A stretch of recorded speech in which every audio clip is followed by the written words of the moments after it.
Aberreguna ospatu du baita gure hurrengo protagonistak ere. Javier Brosa bizirik dagoen Gernika bataioko bi gudarietatik bat da.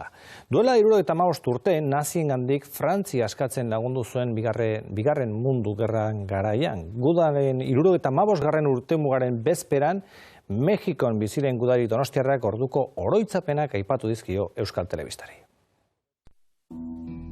Javier Brosa gudariari askatasuna gustatzen zaio. 1925ean Donostian jaio zen, diktaduraz nazkatua erbestera joatea erabaki zuen, 20 urte baino gutxiago zeuzkan. Tomamos una lancha en el puerto. Arraunean 3 lagun Zokoaraino joan ziren eta han Kepa Ordeki Gernika bataioiaren komandantearekin bat egin zuten. Erbestean zeuden jaurlaritza eta Agerre lehendakariaren agindupean, bataioiak Puente de Gravaskatzen lagundu zuen Medok eskualdean.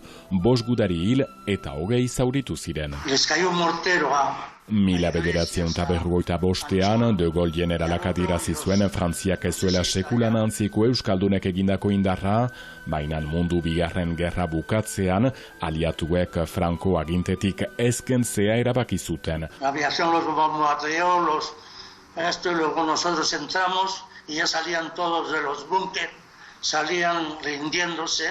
Gudariak horrelako bunkerretan eta hortzetaraino armatuak ziren nazien aurka borrokatu ziren, Gernika bataioiaren ekarpena xumea izan zen, baina argiki erakusten du, gudariak, euskaldunak prest egon direla beti askatasuna eta demokraziaren alde borrokatzeko Euskal Herrian eta baita munduko edozein tokitan.